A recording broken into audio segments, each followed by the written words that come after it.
If you watch this one video of post independence history, ये GS1 का topic आपका सिर्फ इस वीडियो से पूरा कवर हो जाएगा। Not just covering this topic but हम इसमें जो पिछले 10 से 12 साल में इस टॉपिक से क्वेश्चंस पूछे गए वो भी डिस्कस करेंगे। And we will also discuss कौन से टॉपिक्स जो है जिस पे यूपीएससी कंटिन्यूसली एम्फसाइज करता आया है। So stay with me. My name is Nimish Kapoor. I am faculty of post-independence history with upscprep.com. तो हम ये टॉपिक शुरू करते हैं post independence history which is part of, as you all know, general studies one of our mains syllabus. अब ये क्या cover करता है? So post independence basically, as the name suggest, जब इंडिया को इंडिपेंडेंस मिली until present, but usually until present तक questions कम पूछे जाते हैं। The 50 years after independence is something which is heavily emphasized. ठीक है, तो यहां हम इस टाइम पीरियड को पूरा कवर करेंगे अच्छे से। तो सबसे पहले बात करते हैं क्या क्या कवर होगा इसमें। Immediately after independence, the Nehruvian era, इसको डिटेल में इसके अलग अलग फेजेस को फर्दर स्टैगर्ड वे में अप्रोच करेंगे। The 17 year as a prime minister Jawaharlal Nehru, will read about it. Challenges क्या थे, फिर एक एक करके इंटीग्रेशन ऑफ प्रिंसली स्टेट्स, कैसे इंटीग्रेट किया गया प्रिंसली स्टेट्स को इन अ यूनाइटेड कंट्री, क्या चैलेंजेस थे फर्स्ट जनरल इलेक्शंस कंडक्ट करने में, कैसे क्यों उसको इतना टाइम लगा कंडक्ट करने में, कैसे हमने अपनी ट्राइब्स को, ट्राइबल एरियाज को इंटीग्रेट किया और इंश्योर किया the benefits of growth reaches to even the tribal areas and people. फिर इवेंचुअली नए स्टेट्स जो बनाए गए, redrawing of our national internal state boundaries, language का issue, the second third language, official language, ये इश्यूज कंटिन्यूस आज तक हमारी पॉलिटिक्स में, हमारी डिस्कशंस में रहते हैं। Nehru's foreign policy will be talking about, and this is also very important to understand today's Indian geopolitics from the perspective of India. Why India takes a particular kinds of decisions. 1962 sino Indian war, एक ऐसा time जब India from Hindi चीनी भाई भाई to eventually fighting a war, and how we never could get back to that relationship status with China ever again. And 62 को समझ के हम आज के इशू को भी बहुत अच्छे से समझ सकते हैं। Shastri years, Lal Bahadur Shastri as a prime minister, followed by 1965 war और उसके बाद Tashkent declaration, Indira Gandhi as a prime minister until 1977. Then we'll also talk about the emergency within this, but separately we'll look at the liberation of Pakistan, जो पहले east Bangladesh बनाया गया, separation of the east Pakistan को liberate किया गया and Bangladesh एक नया देश बनाया गया। India won the war 71. We'll talk about it. We'll also talk about the Shimla Agreement followed by it, the Green Revolution, how we were suffering from the acute crisis, the crisis of food. We didn't have enough food, the grains, and how we achieved Green Revolution. Then Janata Party years 1977 से 80, जब 3 years of Janata Party rule आया. फिर eventually how Indira Gandhi again became the prime minister until she was assassinated on 31st October of 1984. इसके बीच में जो जो issues आए उसको भी डिस्कस करेंगे। Then followed by Rajiv Gandhi years until 1989, and multiple scandals which eventually led to him losing. Then there were years 1989 to 91 जहां थोड़ी instability थी, VP Singh, Mandal Commission, and then we'll talk about Chandrasekhar. Then 5 years of rule of Congress, PV Narasimha Rao became the, but a lot of things happened. यहाँ economic liberalisation हुई, उसके बारे में भी हम यहाँ बात करेंगे। And then we'll go into the years of coalitions. So many prime ministers, Vajpayee, Deve Gowda, I.K. Gujral, and eventually Vajpayee again. And then finally 1990 proper election, NDA formed the government, and where Vajpayee became the prime minister for 5 years until 2004. And when they lost after India Shining campaign as well. And then the UPA 1 and UPA 2 years, the decade of Manmohan Singh came up. So this is what all we will go through. तो start करते हैं सबसे पहले that the Nehruvian era. बहुत important time है। India has achieved independence, two dominions of India and Pakistan, partition has happened. So अब क्या issues थे? मिलियंस ऑफ रेफ्यूजीज जो हैं, मिलियंस ऑफ रेफ्यूजीज इंडिया में आए, उनको इंटीग्रेट करना सोसाइटी में, उनको एलोकेट करना, उनके इश्यूज को रिजॉल्व करना। India before independence, there were princely states who had accepted paramountcy of the crown, but now they were not bound. So उनको इंटीग्रेट करना है इंडिया में, 550 प्लस स्टेट्स को। ड्राफ्ट कॉन्स्टिट्यूशन जो, जिसका कॉन्स्टिट्यूट असेंबली ऑलरेडी ऑपरेशनल थी 46 से, but उसका काम चल रहा था। So we didn't have our own constitution when we became independent, that to introduce a constitution which should be accepted by all, a country like India, such diverse country। पहला election को conduct करा। जो 1947 में government बनी वो constitute assembly से ही बनी। Eventually अभी कोई इलेक्शंस हुए नहीं, तो उस इलेक्शंस को कंडक्ट करना, और कश्मीर पे भी जो फर्स्ट 47 में एक वॉर हुई, जो tribals, so called tribals Pathans attack किया गया, हालांकि वो आर्मी थी पाकिस्तान की, but then what was the objective, how we tackled that, all we'll be discussing. So these were some of the initial challenges within first couple of years of independence which India had to face. It wasn't easy, but the stability of Nehru years, 17 years, somehow gave that sense of stability. For a young democracy, it's very important to have a years where things could be shaped up, institutions could be developed, processes could be created, and this is what all we will be discussing। इसमें हम बात करेंगे वो।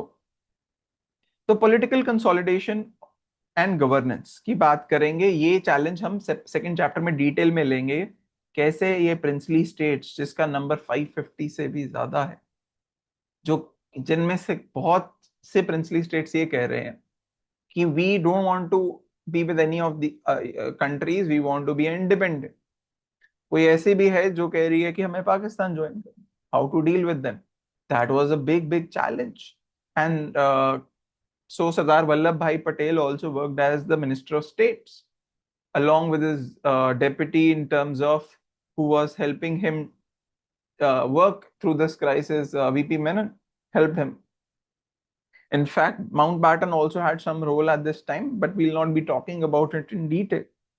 Parliamentary democracy को introduce करना, वो एक challenge था। ये broadly, I will discuss everything in detail. How secularism was introduced by Nehru. Now this was a period when, इससे पहले 15th अगस्त तक, इसके बाद भी riots, specially Bengal and Punjab, बहुत हो रहे थे। And during this time Nehru insisted कि स्टेट का कोई रिलीजन नहीं हो। We didn't directly adopt the western concept of secularism, but in Indian concept where various religions will be, उनको जो है रिस्पेक्ट किया जाएगा by the state. Okay. Scientific temper, this another is a very very important period, specially the institutions जो develop किए गए in the initial years, जिससे scientific temper बढ़े यंग जनरेशन में।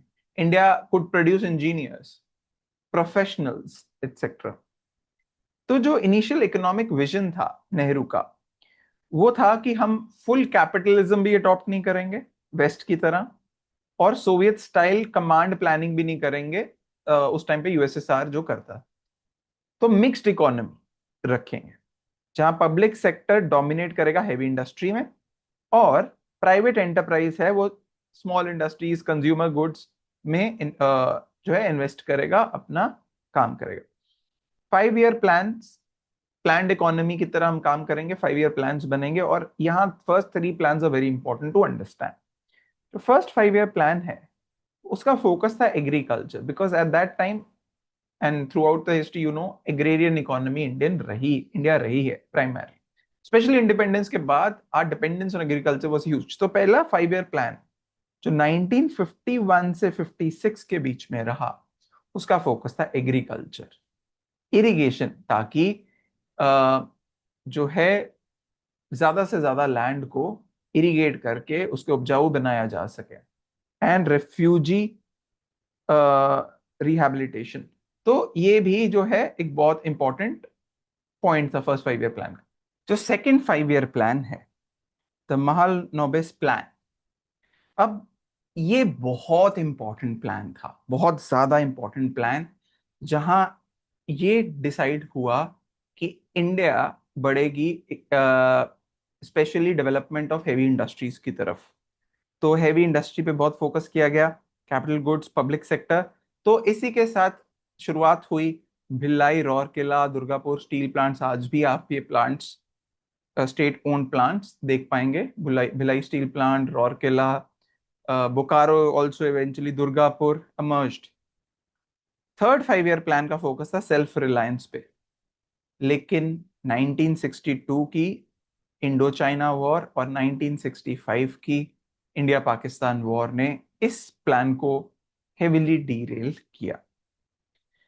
At the same time social reform और tribal integration पे भी focus किया गया। डॉक्टर अंबेडकर ने इंश्योर किया, while because he was the president of the drafting committee, कि जो है कई बिल्स जो लाए गए और कई जो डिमांड्स थी from various factions of society, उनको इंटीग्रेट किया गया हमारी कॉन्स्टिट्यूशन में।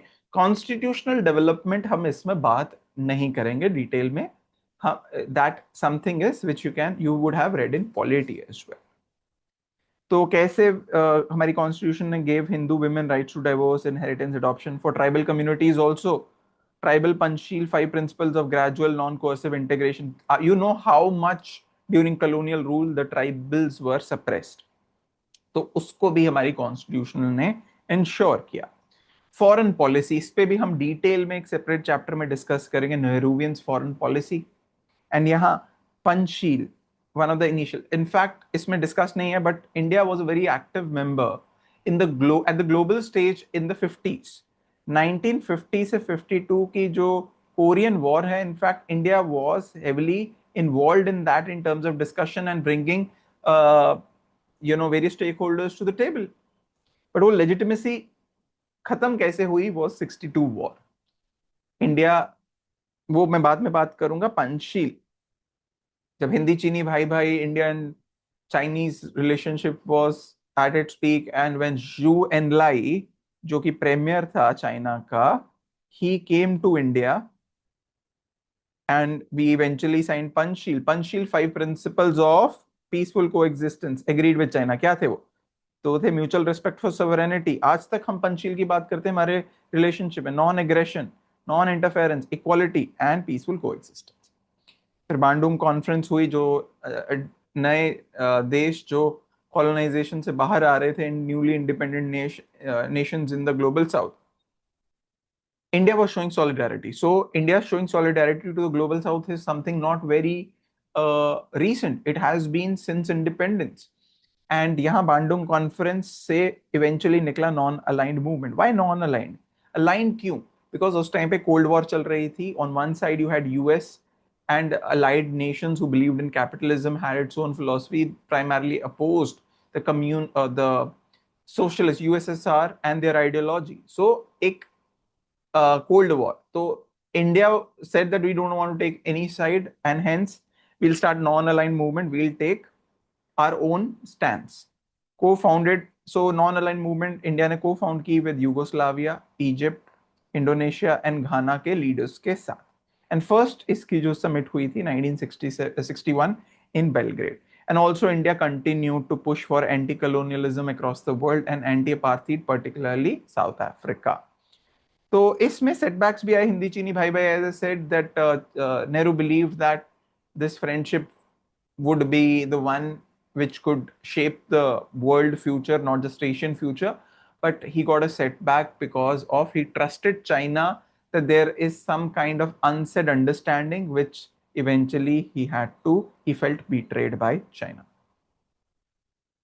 तो एक किताब है the fractured Himalaya by Nirupama Rao, बहुत अच्छे से इस इशू को डिस्कस किया गया है। हालांकि I will not be discussing that in detail, मतलब in chapter of 62 war I will discuss more.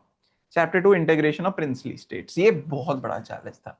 India जब आजाद हुआ तो 565 प्रिंसली स्टेट्स थी जिनका डिसीजन था कि या वो इंडिया को ज्वाइन करें या पाकिस्तान को, या वो इंडिपेंडेंट रहे। इंडिया के लिए ये 565 को अपने साथ इंटीग्रेट करना इंपॉर्टेंट था क्योंकि एक यूनाइटेड इंडिया क्रिएट कर। तो 48% ऑफ लैंड प्रिंसली स्टेट्स के अंडर आती थी, 28% ऑफ पॉपुलेशन। हेंस ये छोटा मोटा 565 प्रिंसली स्टेट्स नहीं है, it's 50% of India today's means land. So ये महाराजास रूल कर रहे थे, nawabs, Nizams, they were ruling, and as I said 47 से पहले they had allegiance to the British crown, but now they were not bound by it. ठीक है, तो the princes were technically free to join India, join Pakistan, और remain independent. ठीक है, तो even if a fraction had chosen the third option, India would have been Swiss cheese. मैंने बात की Swiss cheese of foreign enclaves. अब India के पास टास्क था, how do we integrate these princely states into one nation India. ये task आया Sardar Vallabhbhai Patel और and who is known as the iron man of India, and his right hand the ICS officer and who eventually became a very important personality in the initial years of India, VP Menon. अब इन्होंने एक इजाद किया something called instrument of accession, एक ऐसा legal instrument जिसने कहा अपने रूलर्स को, ये प्रिंसली स्टेट्स को, कि आप हमें ये 3 सब्जेक्ट्स आप इंडियन यूनियन को दे दीजिए, एक अपना डिफेंस, एक फॉरेन अफेयर्स और कम्युनिकेशंस। जो बाकी है रूलर्स वर टोल्ड वुड ये उन्हीं का रहेगा, और उनको एक प्राइवेट पर्स भी मिलेगा, मतलब एक pension sort of thing, private purse, एक एनुअल पेमेंट, एक एनुइटी मान लीजिए, एंड वो अपना टाइटल भी रिटेन कर पाएंगे जो कि है महाराजा, नवाब, एंड सेरिमोनियल प्रिविलेज भी उनको मिलेगा। बट ये इवेंचुअली प्रिवी पर्स और टाइटल्स ये अबॉलिश कर दिए गए थे इंदिरा गांधी 1971।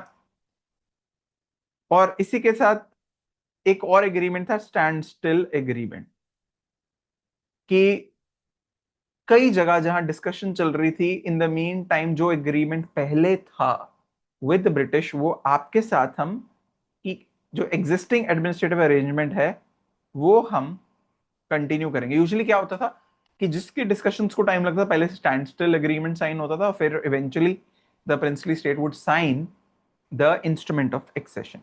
तो पटेल की अप्रोच क्या थी? परसुएड करना कि आप ज्वाइन कीजिए, उनको प्रैक्टिकल सिचुएशन बताना कि अगर आप ज्वाइन किए, देखो हर साइड से आप इंडिया से घिरे, अगर कल को कुछ होगा तो you know your dependent, hence you have to, this is a very practical approach. And Indian army तो खड़ी है, उनको थ्रेट भी दिखाना, अगर आप नहीं माने और अगर आपने ज्यादा परसिस्ट किया तो ये कॉन्सिक्वेंसेस हो सकते हैं।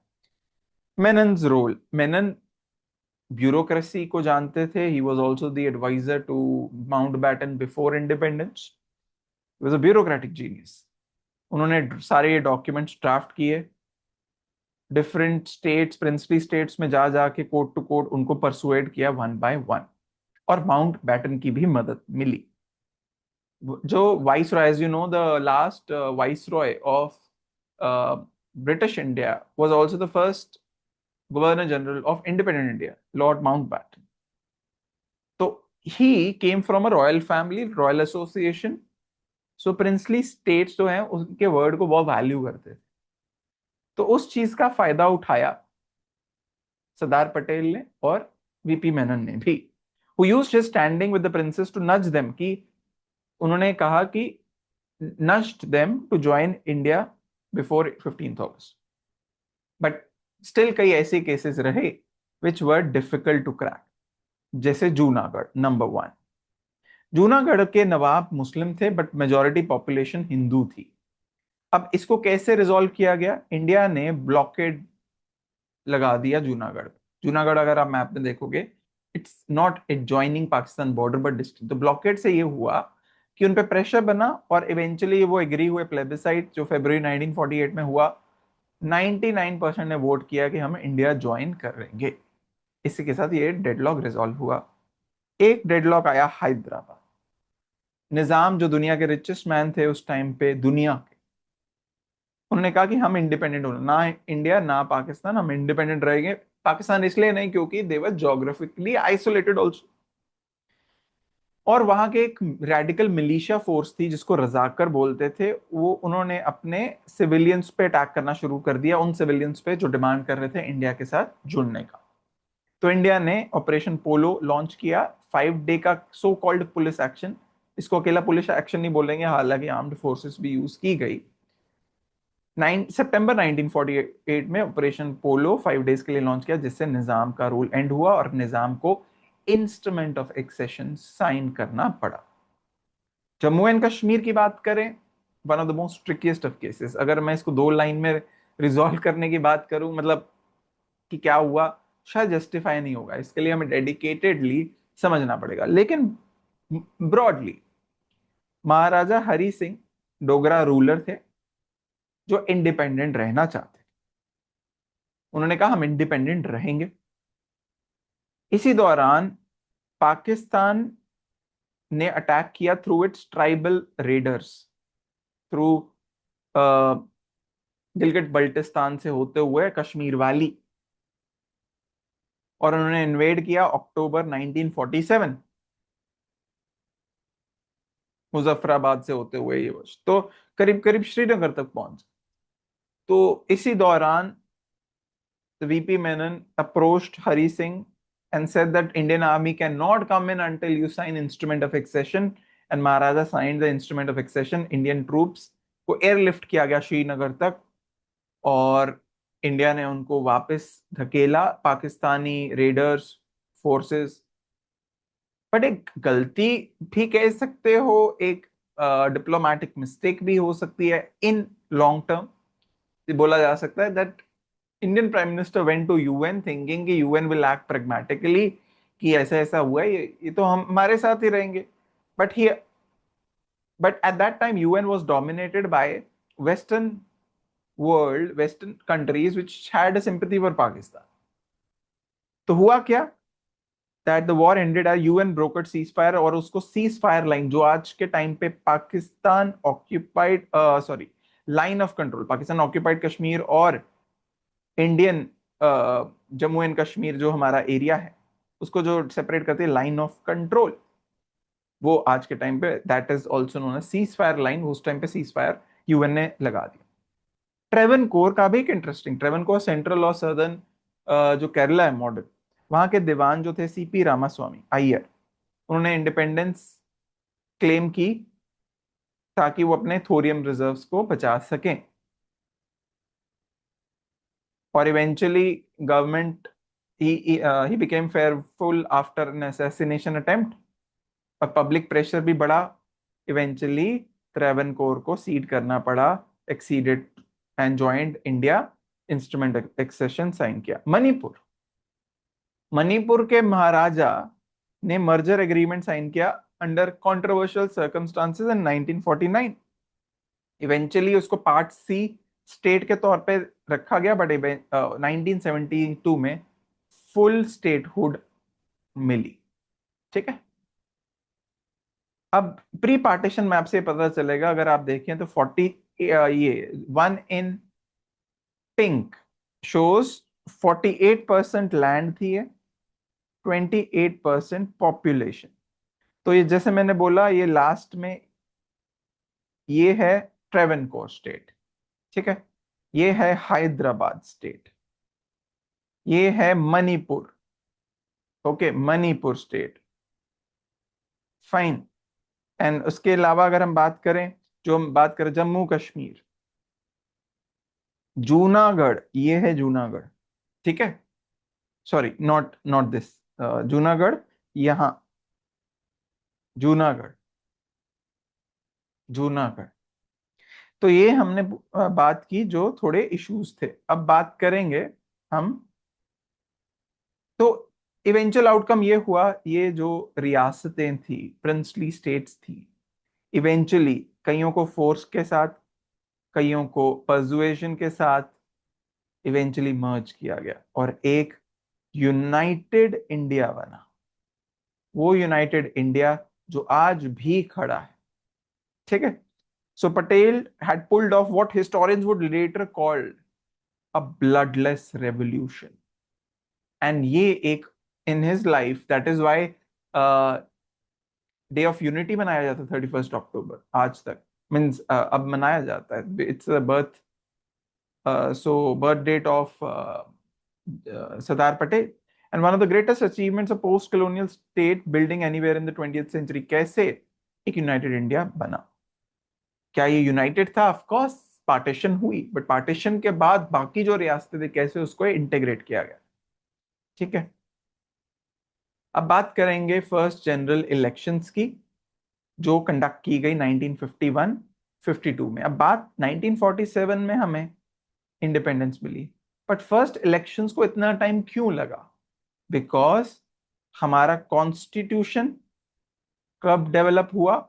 It came into force on 26 Jain, Republic day 1950 fully enforce किया गया।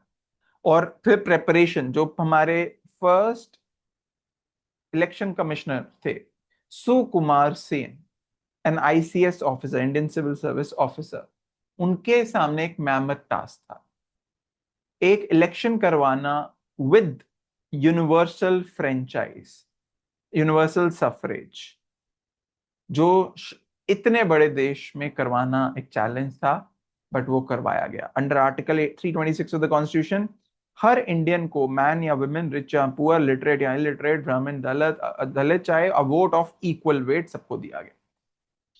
तो जैसे मैंने बोला, election commission establish 25 January 1950 as an independent constitutional body under article 324। First election commissioner या chief election commissioner Sukumar Sen थे, appointed on March 1950। Legal spend, so eventually आपको पता है आरपीए पढ़ते हैं 1950 और 1951 के तहत पावर्स दी गई इलेक्शन कमीशन को, ताकि वो क्वालिफिकेशन ऑफ जो है candidates, electoral rolls, party registration, conduct, ये गाइडलाइंस इशू कर सके। सो पहला इलेक्शन हुआ 25 अक्टूबर से लेके, remember there were no EVMs then, ये होता था postal ballot, sorry not postal, the ballots were there, physical ballots. So one would go stamp on a paper and then fold it and put it, and then it would be counted. 25 अक्टूबर 1951 से 21 फरवरी 1952 तक election conduct हुआ। 36 करोड़ ने vote, total population थी जो eligible थी, और उसमें से 36 करोड़ टोटल पॉपुलेशन थी उस टाइम, और उनमें से एलिजिबल वोटर्स थे 17.3 crore who were eligible voters, उनमें से 85% इलिटरेट थे। टोटल लोकसभा सीट्स थी 489 तब, टोटल पोलिंग बूथ्स थे 2,24,000, 1 million, that is 10 lakh people were deployed, officials were deployed on this duty। और बैलेट बॉक्सेस, जो मेटल बॉक्सेस होते हैं, 2 million प्लस स्टील बॉक्सेस थे। इवेंचुअली 45.7% टोटल वोटर टर्नआउट रहा। तो क्या इनोवेशंस एस्टैब्लिश किए गए? सिंबल्स पार्टीज के वोट, इलेक्शन कमीशन ने पिक्टोरियल सिंबल्स, जैसे उस टाइम पे initially bullocks for Congress, hammer sickle for communist and lamp for Jansangh, in edible ink जो आज भी यूज होती है, तो वो भी डेवलप की गई ताकि पता चले कि ये डबल वोट ना कर सके। Faced polling, phase wise polling जो आज भी होती है, लेकिन आज काफी क्विकली हो जाती है, पहले बहुत फेजेस होते थे। Reserved constituencies, 86 double member seats ensured representation of scheduled caste and scheduled tribes। Result क्या आया पहले इलेक्शंस का? 364 सीट्स कांग्रेस ने जीती out of 489, landslide victory for Congress. Communist second आए, they became official opposition particularly southern state, and आप देखेंगे वहां उनका दबदबा था। Socialist, Jansangh and regional parties also entered parliament in small number. Jansangh जो आज के टाइम पे हम भारतीय जनता पार्टी का सबसे पहला रूप देखेंगे। India had become in one extraordinary act of functioning electoral democracy. अब बात करते हैं चैप्टर 4, ट्राइबल इंटीग्रेशन। ठीक है, तो now how tribes were integrated in the main stream post independence, वो बात है। आज के टाइम पे over 10 crore is the population of tribal population in India, which you can see across India, चाहे वो नॉर्थ ईस्ट हो, ईस्टर्न पार्ट पर्टिकुलरली छोटा नागपुर प्लेटो, फिर उड़ीसा की बात करें, मध्य प्रदेश जो कि पर्टिकुलरली छत्तीसगढ़ रीजन सेपरेटली बनाया गया, and also Rajasthan, Gujarat, MP का एक रीजन, और Andaman Nicobar, multiple tribes across country. तो number one, tribal Panchsheel initiative launch किया गया बाय जवाहरलाल नेहरू। क्या था ये? तो number one, people should develop along the lines of their own genius, not to be forced into outside templates. Tribal rights जो हैं, land and forest should be respected and protected. We've seen subsequent laws also, be it today, कैसे चाहे minor forest produce पे उनका हक हो, चाहे tribal land पे कस्टम्स में उनके राइट्स हो, उसको रिस्पेक्ट किया जाए. Then outside administrators should be drawn from tribes themselves, wherever possible. Integration should not mean colonization by plains people. मतलब इसीलिए you see schedule 5, schedule 6 areas, panchayat extension to scheduled areas act हो जाए, inner line permits वगैरह, और बहुत ज्यादा जो governance को भी पावर दी गई है, स्पेशल काउंसिल्स बनाना, ये सब. Fourth, development should not be over administrated. The tribe should not be overwhelmed by multiplicity of schemes. Or success should be judged by statistics, not by quality of human character. That is all. तो क्या क्या constitutional safeguards दिए गए after independence? Fifth schedule and six schedule की मैं बात की, you already read that in polity, you are aware about that. Article 46 क्या कहता है? Direct state. तो ये एक डीपीएसपी है, directive principle of state policy, जो डायरेक्ट करता है स्टेट को to promote educational and economic interests of SCs and STs and protect them from exploitation. Article 244 empowers application of 5th and 6th schedules. Article 330 or 332 reserve seats for STs in Lok Sabha and state legislative assemblies. तो इस तरीके से panchayat extension to scheduled areas act है, forest right acts हैं, ये कई acts हैं जिससे एम्पावर किया जा रहा है ट्राइब्स को. तो नॉर्थ ईस्ट एक ऐसा एग्जाम्पल है जिसकी इंटीग्रेशन, ट्राइबल इंटीग्रेशन कॉम्प्लिकेटेड थी. ठीक है, पर्टिकुलरली उसकी कॉम्प्लिकेटेड ज्योग्राफी, बिकॉज अगर हम बांग्लादेश को छोड़ दें तो ये टेरिटरी 22 किलोमीटर कॉरिडोर से पास होकर नॉर्थ ईस्ट इंडिया आता है. The influence of Christian missionaries was very high here. Eventually यहाँ लिटरेट पॉपुलेशन देखी गई. Nagaland was created as separate state 1963. यहाँ एक काफी एक मूवमेंट चली, NSC and IM, Angami फिजो led movement was there. Meghalaya, Manipur, Tripura achieved statehood 1972 में. मिजोरम और Arunachal Pradesh became full states 1987 में. कई अकॉर्ड्स जो नॉर्थ ईस्ट में हमने देखे, Mizo accord, Naga framework agreement, Bodo accord, आज भी चाहे वो त्रिपुरा की बात करें तो त्रिपुरा में जो है ब्रू रियांग जिसको अकॉर्ड है, वो भी इसमें important. So these are some. North east को इंटीग्रेट करना चैलेंज रहा.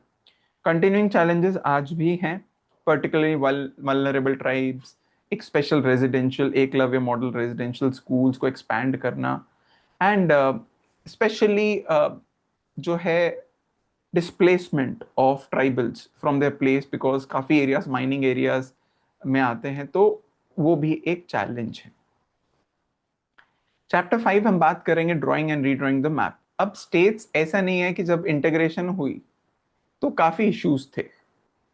तो इंडिपेंडेंस के टाइम पे कैसे इंडिया डिवाइडेड था और उसके बाद कैसे रीडिवाइड किया गया ऑन लिंग्विस्टिक लाइंस या other lines, administrative convenience lines, उसको देखेंगे.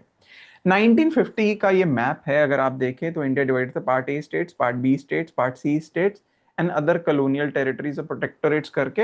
ये मतलब बेसिकली ये पहले जो कॉलोनियल टेरिटरी थी इसको पार्ट डी स्पेशली अलग किया गया. तो अब पहला जो मूवमेंट हुआ क्या कि क्या जरूरत पड़ी स्टेट्स रीऑर्गेनाइजेशन. पोत्ती श्रीमलू जो एक गांधीयन थे, उन्होंने कहा कि मद्रास स्टेट से निकाल के और हैदराबाद स्टेट से निकाल के आप एक आंध्र प्रदेश बनाएं जो तेलुगु स्पीकिंग रीजन हो.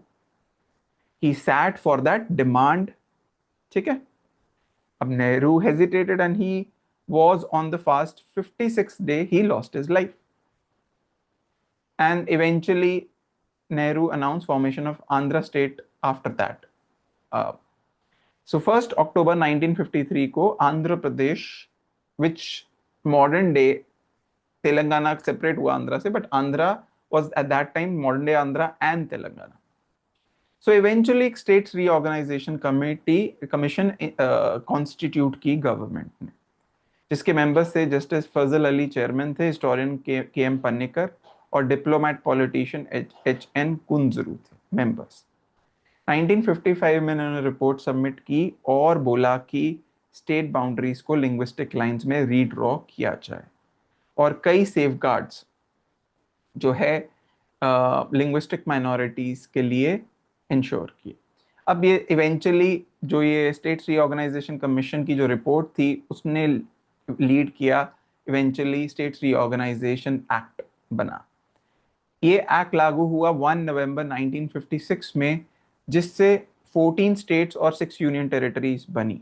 रीड्रॉ हुआ मैप, अगर आप देखेंगे ये मैप बना आफ्टर लिंग्विस्टिक रीऑर्गेनाइजेशन। ये आंध्र प्रदेश जो कि Telugu speaking regions Hyderabad state से ली गई, ये आपको ये हैदराबाद स्टेट था। ये मद्रास प्रेसिडेंसी थी, तो मद्रास प्रेसिडेंसी का और तेलंगाना रीजन तो करके एक आंध्र स्टेट बना, ठीक है।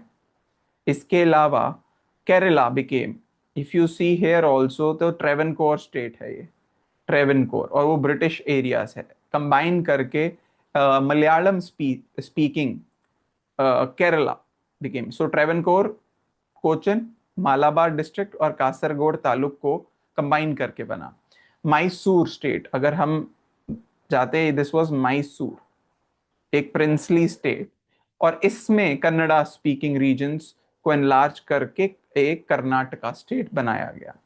बॉम्बे प्रेसिडेंसी था और बॉम्बे स्टेट था, आप देख रहे हैं इसमें हैदराबाद से Marathi speaking region, okay, and Gujarati speaking को दोनों अलग किया गया। So Bombay expanded but kept bilingual, means at this time, sorry Maharashtra बाद में बना, अभी हम वो बात करेंगे, बट इवेंचुअली ये कंबाइंड रहा, ये एंटायर बिकेम बॉम्बे। अभी गुजरात को अलग नहीं किया गया, बट जो है हैदराबाद स्टेट का जो मराठी स्पीकिंग रीजन, उसको इंटेग्रेट किया गया बॉम्बे प्रेसिडेंसी में। मध्य प्रदेश को रीऑर्गेनाइज किया गया, कंबाइनिंग मध्य भारत, एमपी, विंध्य प्रदेश, भोपाल और parts of old central provinces and बिरार रीजन को कंबाइन करके ये बना आपके सामने मध्य प्रदेश। उसके बाद जो है हम तो फर्दर एवोल्यूशन हुआ, ये 14 स्टेट्स हमने समझा कि कैसे रीऑर्गेनाइज हुआ। फिर महाराष्ट्र गुजरात 1960 में अलग किया गया, तो यहां गुजरात को अलग और महाराष्ट्र को अलग, splitting the Gujarati speaking region and the Marathi speaking region. 1962 में after Naga movement Nagaland state create किया गया, फुल स्टेटहुड 1963 में दी गई। तो पंजाब जो कि उस टाइम पर हिमाचल का रीजन, हरियाणा, पंजाब, इनको हिंदी स्पीकिंग और हिल रीजन्स और पंजाबी स्पीकिंग अलग किया। पंजाबी सूबा मूवमेंट जो थी उसका डिमांड था पंजाबी स्पीकिंग, तो Haryana for Hindi speakers, Chandigarh as union territory combined capital बनाई गई 1966 में, पंजाब, हरियाणा, हिमाचल प्रदेश। 1971-72 मेघालय, मणिपुर, त्रिपुरा, हिमाचल प्रदेश, तो अलग अलग स्टेट्स बनाया गया। सिक्किम 1975 मर्जर आफ्टर रेफरेंडम, इससे पहले एक सेपरेट एंटिटी की तरह था, एक स्पेशल क्या कहते हैं, एक ट्रीटी थी, एक स्पेशल टेरिटरी थी, बट उसको मर्ज किया गया इंडिया में। 1987 मिजोरम, अरुणाचल प्रदेश, गोवा, इनको 2000 में रीऑर्गेनाइजेशन हुई, पर्टिकुलरली ट्राइबल, जैसे कि छत्तीसगढ़ को एक ट्राइबल रीजन अलग किया गया, झारखंड को ट्राइबल रीजन अलग किया गया, और हिल रीजन उत्तराखंड अलग किया गया, उत्तरांचल पहले, बाद में उत्तराखंड यूपी से, ठीक है। ये 2000 में हुआ। 2014 में तेलंगाना मूवमेंट के इतना प्रेशर के बाद तेलंगाना सेपरेट स्टेट बनाएगी, और 2019 में जेएनके जो जम्मू कश्मीर एक स्टेट थी, इसको दो यूनियन टेरिटरीज में डिवाइड किया गया, union territory of Jammu and Kashmir और यूनियन टेरिटरी ऑफ लद्दाख। ठीक है, आर्टिकल 370 को रिमूव किया गया। 2020 दादर एंड नागर हवेली और दमन एंड दीव को मर्ज किया गया इनटू वन यूनियन टेरिटरी। ठीक है, तो लिंग्विस्टिक रीऑर्गेनाइजेशन एक बहुत बड़ा स्टेप रहा आफ्टर इंडिपेंडेंस। अब बात करेंगे लैंग्वेज। तो ever since India became independent, एक डिबेट जो कॉन्स्टिट्यूशन डेवलपमेंट के दौरान भी रही कि what should be our national link language और नेशनल लैंग्वेज। डिबेट रहा कि क्या हिंदी हमारी नेशनल लैंग्वेज होनी चाहिए। तो people in southern part of the country, Tamil, particularly Dravidian languages जो है, they oppose, they said that no, Bengali. तो हम इंडिया में हर जगह रीजनल लैंग्वेज थी, बेसिकली लिंक लैंग्वेज जो बन के उभरी थी during the national movement, that was English. तो कॉन्स्टिट्यूट असेंबली में डिबेट हुआ Hindi as a national language होना चाहिए कि इंग्लिश को कंटिन्यू करना चाहिए, कि बायलिंगुअल होना चाहिए, मिडिल पाथ। तो एक 1949 में 14 सितंबर मुंशी अयंगार फॉर्मूला प्रपोज हुआ। इसको देखते, सेलिब्रेटेड सिंस एज हिंदी दिवस, 14 सितंबर एक हिंदी दिवस के तौर पे मनाया जाता है। कॉन्स्टिट्यूएंट असेंबली ने अडॉप्ट किया कि Munshi Ayyangar formula after K M Munshi and N Gopalaswami Ayyangar. क्या था ये आर्टिकल 343 बना कॉन्स्टिट्यूशन का। Hindi in Devanagari script would be the official language of the union. ठीक है, इंग्लिश जो है एसोसिएट ऑफिशियल लैंग्वेज रहेगी 15 ईयर्स के लिए, दैट इज 65 तक, with parliament free to extend the period. States अपनी ऑफिशियल लैंग्वेज खुद कर सकते हैं, अपनी बना सकते हैं। 8 शेड्यूल लिस्ट, एक शेड्यूल लिस्ट निकाली, 14 लैंग्वेजेस थी, अब 22 नहीं 24 आई थिंक सो, या। तो crucially constitution never use the phrase national language, India does not have one. तो एक नेशनल लैंग्वेज नहीं, एक ऑफिशियल लैंग्वेज, ऑफिशियल लैंग्वेज का वर्ड यूज किया गया, ना कि नेशनल लैंग्वेज का। अब 1965 आते आते 15 इयर्स की एक्सपायरी होने के टाइम पर मूवमेंट शुरू हुई Tamil Nadu. Hindi was suppose to become sole official language. Student streets पे आ गए और दो ने अपने आप को जला लिया। DMK, Dravida Munnetra Kazhagam, then a young opposition party, उन्होंने एजिटेशन स्टार्ट किया, हिंदी नेवर, इंग्लिश एवर। तो ये द्रविडियन मूवमेंट की भी शुरुआत है और the dominance of Dravidian parties in Tamil Nadu also. Lal Bahadur Shastri pulled back, जो ये स्टेप होने लगा था, जो हिंदी को ऑफिशियल लैंग्वेज का recognition. Official language act 1963 was amended in 1967 to ensure English जो है वो एसोसिएट ऑफिशियल लैंग्वेज के तौर पे काम करेगी as long as any non Hindi state wanted it. Bilingualism in effect became permanent. फिर कई बार 60s में 3 लैंग्वेज फॉर्मूला की बात की for school education. Kothari commission proposed national policy on education कि हिंदी स्पीकिंग स्टेट्स में हिंदी इंग्लिश तो होना चाहिए पर एक मॉडर्न इंडियन लैंग्वेज भी होनी चाहिए, कि हम south Indian, north Indian, south Indian कोई लैंग्वेज पिक करके सीखें। नॉन हिंदी स्टेट्स जैसे कि साउथ इंडिया में हिंदी इंग्लिश के अलावा उनकी regional language. Implementation but uneven रही है। तमिलनाडु इन particular has long followed 2 language formula, Tamil and English only. ठीक है, अब बात करेंगे Nehru's foreign policy. So Nehru's foreign policy is basically what shapes India's foreign policy today as well. कई स्टैंड्स जो हम लेते आए हैं, it's the continuity of that because our professional foreign service cadre continue तो वही हो रहा है एक। ठीक है, shapes our foreign policy today। तो 3 पिलर्स हैं इंडिया के फॉरेन पॉलिसी के। स्ट्रैटेजिक ऑटोनॉमी, ये बड़ा कॉमन वर्ड है, आज भी बहुत कॉमनली यूज किया जाता है स्ट्रैटेजिक ऑटोनॉमी। इसका मतलब क्या है कि हम अपने इंटरेस्ट के लिए डिसीजन लेंगे for our strategic benefits, will not align with either any bloc, but if we do it will be are in our own interest.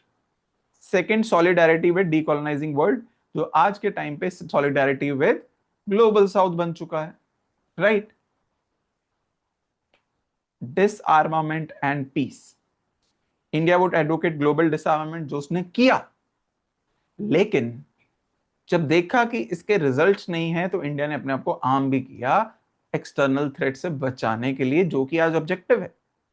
Anti apartheid action, जो कि साउथ अफ्रीका में इंडिया ने कहा कि apartheid के against करना चाहिए, Nelson Mandela को फेवर किया, अफ्रीकन कांग्रेस को सपोर्ट किया, and diplomatic rather than military resolution of disputes.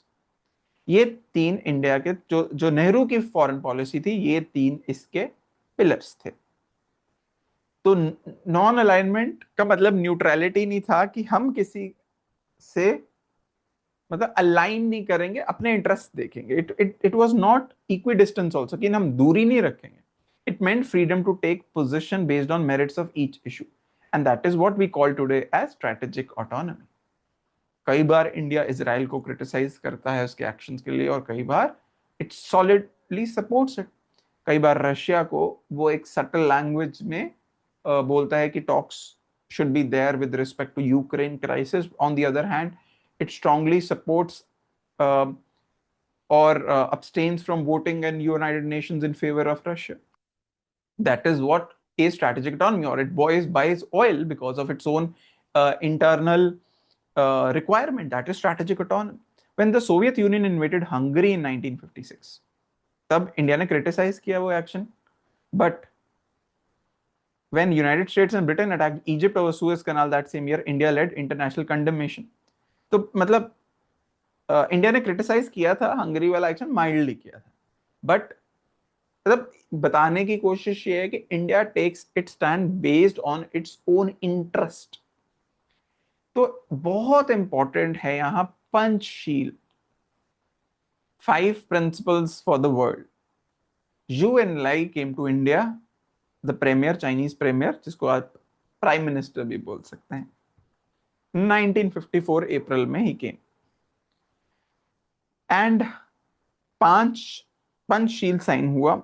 उस टाइम पे हिंदी चीनी भाई भाई का बहुत स्लोगन्स चलते थे। Mutual respect for territorial integrity and sovereignty, mutual non aggression, mutual non interference in internal affairs, equality and mutual benefit, peaceful coexistence. 1 2 3 4 5।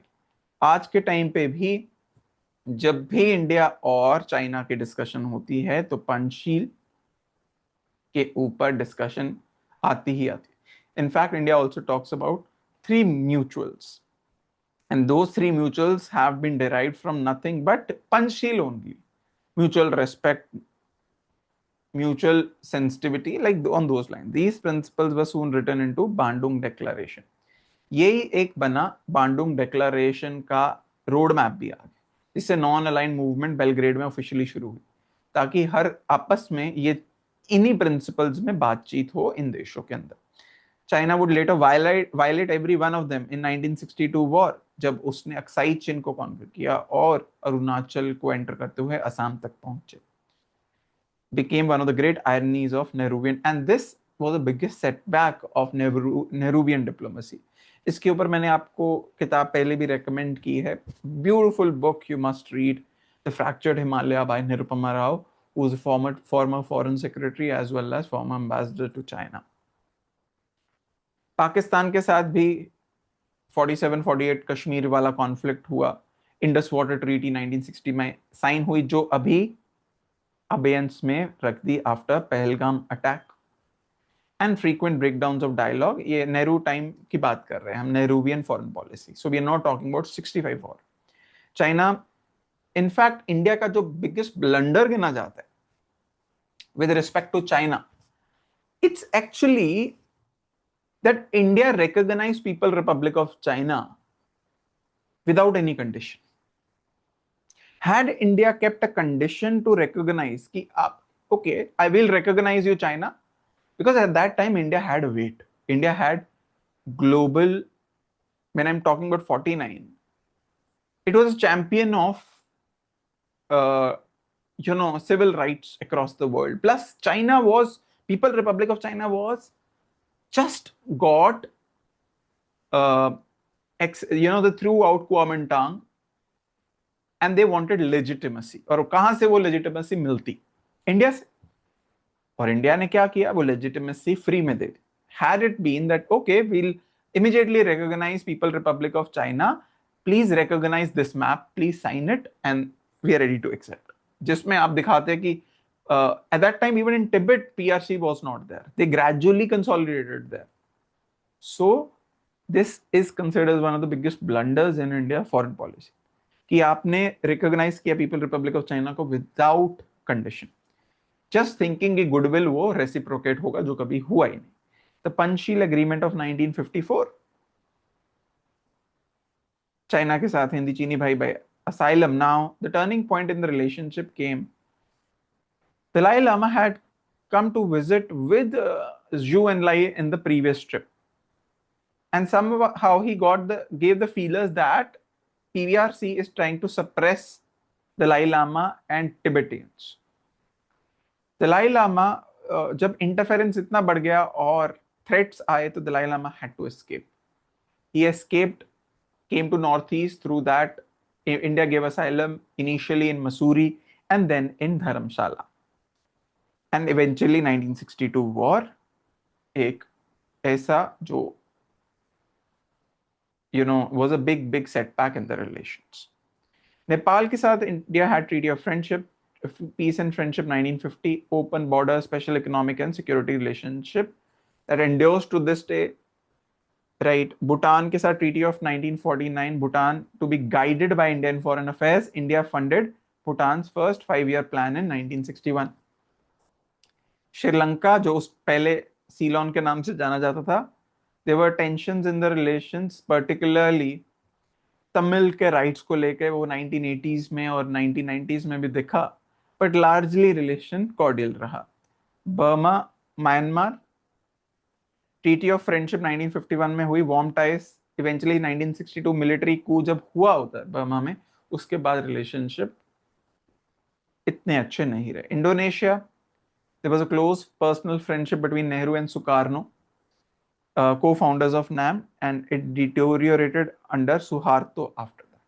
USSR, initially distant relationship, but 1955 उनके जनरल सेक्रेटरी और क्रुश्चेव विजिट के बाद consolidate हुए, and 1962 war के दौरान और further cement हुए. United states के साथ वार्म थे अर्ली 1950s में, बट जब आइजनहोवर ने पाकिस्तान को सीटो और सेंटो का मेंबर बनाया, तब उसके बाद डिस्टेंट रिलेशन हुए. Okay, Indian foreign policy is grounded in realism not idealism, which we have seen, जिसको हम स्ट्रैटेजिक ऑटोनॉमी का नाम देते हैं. And that was what, see, ideal means the Nehruvian foreign policy, about which continues, the imprint of which continues today. फिर बात करेंगे 1962 sino Indian war. अब इसके बारे में पहले बता चुका हूं, बट इसको ब्रीफली हम डिस्कस करते हैं. तो as I said 1914, if you have to go back to 1914, वहां एक इंडिया चाइना तिब्बत के रिप्रेजेंटेटिव्स इकट्ठे हुए और एक उन्होंने एग्रीमेंट साइन किया और एग्री किया, McMahon line as the official boundary between India and Tibet. China refuse to accept it as binding, और अक्साई चिन को भी उन्होंने माना. ठीक है, was even more ambiguous with India and China each citing different historical claims. अब दो इश्यूज बढ़े. अब 1949 में इंडिया ने पीपल रिपब्लिक ऑफ चाइना को विदाउट एनी कंडीशन उनको मान्यता दी, जबकि US at that time didn't give recognition to people republic of China, but republic of China is the real China. ये रिपब्लिक ऑफ चाइना क्या है? आज जो आप ताइवान सुनते हैं was Republic of China, and they said that this is real China, not that. India, but in 1949 had said कि People Republic of China is real China. In the late 1950s, China secretly built strategic road across Aksai Chin, जो India अपना area मानता है, Xinjiang to Tibet का एक road वहां से बना दिया. इंडिया को थोड़ी देर बाद पता चला कि रोड बनने के बाद एक ये इशू बना, दूसरा इशू बना दलाई लामा आफ्टर एक टिबेटियन अपराइजिंग के बाद दलाई लामा और उसके 80,000 followers fled to India. Nehru granted asylum. Beijing read that this as a proof of India designs on Tibet. उन्होंने सोचा कि इंडिया तिब्बत में अपना इन्फ्लुएंस को कंटिन्यू और बढ़ाना चाहता है. That is why it wants to interfere in affair. 61 में इंडिया ने फॉरवर्ड पॉलिसी अडॉप्ट की. इसका मतलब क्या है? Pushing small army patrols into disputed areas. जाके देखो, उनकी प्रेजेंस को देखो, अपनी प्रेजेंस एस्टैब्लिश करो. Indian leadership assumed that China deep in its catastrophic great leap forward. उस टाइम पे ग्रेट लीप फॉरवर्ड एक प्रोग्राम चल रहा था चाइना का. उस टाइम में चाइना रिटेलिएट नहीं करेगा, ये इंडियन गवर्नमेंट को लगा. ये मिसकैलकुलेशन थी. Indian army was poorly equipped for high altitude warfare. Many soldiers fought in cotton uniforms with bolt action rifle against Chinese troops in winter gear with semi-automatic weapons. ये एक huge difference रहा. अक्टूबर नवंबर 1962 में war हुआ. Assaults रहे, चाहे western Ladakh front में या NEFA जो कि modern day Arunachal Pradesh front में. एक महीना वॉर चली. Chinese forces overrun Indian position Ladakh में, push deep into NEFA, capturing Tawang, Bomdila and Walong. Defence minister V K Krishna Menon, वही कृष्ण मेनन जिसने इंडिया को एक यूनाइटेड इंडिया बनने में मदद की, he was forced to resign.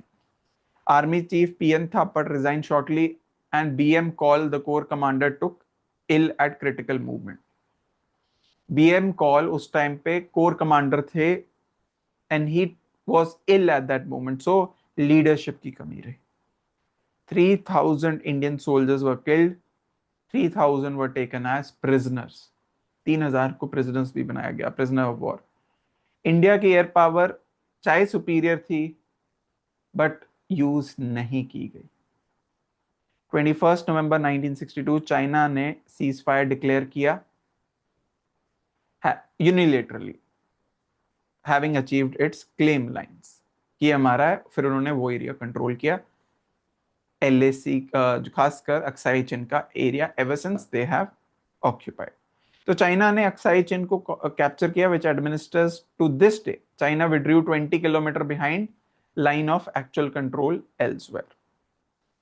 अब इसका कॉन्सिक्वेंस ये हुआ, नेहरू की पॉलिटिकल रेपुटेशन चाहे वो घर पे चाहे abroad was shattered because he claimed himself that I'll be international interlocutor in terms of disputes because we have that legitimacy of we are a powerful nation. but इससे disrupt हुआ. वो military में massive overhaul की जरूरत पड़ी. इसके बाद जो आर्मी की स्ट्रेंथ है वो 5 लाख से बढ़ाकर 9 लाख की गई. माउंटेन डिविजन रेस किए गए, इक्विपमेंट को मॉडर्नाइज किया गया, BRO border roads organisation create किया गया 1962 के बाद. डिप्लोमैटिक इंडिया सोवियत यूनियन पे डिपेंड हुआ इसके बाद फॉर आर्म्स. यूएसएसआर के became eventually our main defense supplier. Constitutional defence of India act 1962 emergency powers के लिए लगाया गया लॉन्ग टर्म. ये रहा कि आज तक हमारे बीच में, इंडिया और चाइना के बीच में बाउंड्री इशू अनरिजॉल्व है. Boundary is the biggest issue, चाहे वो डोकलाम हो सिक्किम के पास और चाहे वो गालवान का इशू हुआ 2020 LAC. These are the issues which remains today. Okay. अब हम बात करेंगे Shastri years. Lal Bahadur Shastri. So 27th May 1964 Jawaharlal Nehru died and there was no successor in Congress. अब एक syndicate था. Syndicate was group of senior leader of party was led by K. Kamaraj. उन्होंने सोचा कि हम लाल बहादुर शास्त्री को अपना प्राइम मिनिस्टर बनाएंगे. He gentle, he soft spoken Gandhian from Uttar Pradesh और ही इज उनकी इंटेग्रिटी भी बहुत, because he had resigned in 1956 as a railway minister after a train accident. So 9 June को 1964 he was sworn in as prime minister. सिर्फ 19 months के लिए he remained as prime minister और इस दौरान कई चीजों का उन्होंने बहुत अच्छे से सामना किया. Number 1, food crisis. जय जवान, तो जय जवान जय किसान। उस टाइम पे Bharat was going through mass hunger, और इंडिया इंपोर्ट कर रहा था grains, importing grains. Just imagine, under American PL 480 wheat shipments, अपने आप को फीड करने के लिए। एक टाइम ऐसा भी आया जब American president said the Indians again come begging. तो जरूरत फील हुई कि हमें सेल्फ डिपेंडेंट होना है, आत्मनिर्भर होना है। तो जय जवान जय किसान का नारा लगाया लाल बहादुर शास्त्री ने। जय जवान इसलिए कि 1962 और 65 में जो परसिस्टेंट सिचुएशन की, जवान हमारी नेशनल इंटेग्रिटी, सोवरेनिटी को बचा के रखेंगे। दूसरी चीज कि किसान हमारी की मेहनत हमारी फूड क्राइसिस से हमें ऊपर लेके। It captured the dual project of national security and food self sufficiency. Shastri eight that time personally started skipping meals, आज द नेशन की आप भी एक मील दिन का छोड़ो ताकि हम अपना ग्रेन बचा सकें। क्रिएटेड फ्रेमवर्क, इवेंचुअली ये बुनियाद बना ग्रीन रेवोल्यूशन का, जहां high yielding variety of seeds introduce हुई, फर्टिलाइजर्स और इरिगेशन की वजह से यील्ड बढ़ी। Institutional foundations, national dairy development board बनाया गया, ऑपरेशन फ्लड, व्हाइट रेवोल्यूशन, जहां दूध milk became under Verghese Kurien, Amul बनाया गया, फूड कॉर्पोरेशन ऑफ इंडिया बनाया गया। ठीक है। Another thing during Shastri year was 1965 war with Pakistan. April से अगस्त 1965 के बीच में हुई कि पाकिस्तान को ये लगा अब इंडिया वीक है 62 के वॉर के बाद, अब इंडिया जो है we can start something in Kashmir again and reclaim it, try to. जो 47 में उन्होंने कोशिश की, वो एक ऑपरेशन जिब्राल्टार का नाम दिया गया पाकिस्तान की तरफ से, कि फाइटर्स को कश्मीर में घुसाएंगे, वहां अपराइजिंग होगी और हम पाकिस्तान फिर अटैक करके उसको लिबरेट करेगी, ये उनका ऑब्जेक्टिव था। तो Pakistan launch operation grand slam on 1 September with armoured columns into Akhnoor. Shastri खुद मतलब सॉफ्ट गिने जाते थे, पर उन्होंने फुल काउंटर अटैक का ऑर्डर दिया international border on 6 September. Stalemate पर खत्म हुई वॉर, लेकिन इंडिया का पलड़ा काफी भारी था। India lost about 3000 soldiers, Pakistan lost more. India military perform creditably, restoring confidence कि हाँ हम हरा सकते हैं। अब हमने ऑलरेडी पढ़ लिया है मेड्रास एंटी हिंदी एजिटेशन, वो भी शास्त्री ईयर्स के दौरान थी। अब once this war ended, Soviet premier Kosygin ने दोनों शास्त्री, लाल बहादुर शास्त्री और पाकिस्तान के प्रेसिडेंट अयूब खान को बुलाया ताशकंद में मिलने को, to negotiate a post war settlement. 10 जनवरी को दोनों साइड्स ने कमिट किया कि हम फोर्सेस विड्रॉ करेंगे टू प्री 5 अगस्त पोजीशंस जैसे पहले थे, डिप्लोमेटिक और इकोनॉमिक रिलेशंस को रिस्टोर करेंगे, और प्रिजनर्स ऑफ वॉर POWs को वापस देंगे, रिपैट्रिएट करेंगे, और सेटल करेंगे डिस्प्यूट्स थ्रू पीसफुल मीन्स। कुछ ही घंटों बाद साइन करने के लाल बहादुर शास्त्री को हार्ट अटैक आया अपने लॉज में, 11 जनवरी 1966, and he died away from his. कई लोग कहते हैं ये कॉन्स्पिरेसी है, इसके ऊपर एक किताब है जो इसके बारे में मैं बताना चाहता हूं। I believe you should read it to understand this. There is so just a minute. तो बुक का नाम है, I am unable to find, but कोई बात नहीं, I just, yeah your prime minister is dead. ठीक है, your prime minister is dead. तो ये किताब है your prime minister is dead, ये लिखी गई है अनुज धर। अगर आप इस सिचुएशन के बारे में पढ़ना चाहते हैं जरूर पढ़ सकते हैं। He was posthumously awarded Bharat Ratna, the first such posthumous award in Indian history. Tashkent declaration, chapter 10 की बात करेंगे थोड़ा डिटेल में। ताशकंद डिक्लेरेशन तो जैसे मैंने बताया कि शास्त्री, लाल बहादुर शास्त्री और अयूब खान ताशकंद में मिले। ये ऑर्गेनाइज कराया गया बाय यूएसएसआर, ठीक है। और तो कई इसमें ऐसे मोमेंट आए, difficult moments included Pakistan insistent की कश्मीर का सोल्यूशन निकाला जाए। इंडिया कहना नहीं, कश्मीर तो हमारा सोल्यूशन की बात ही कहाँ है।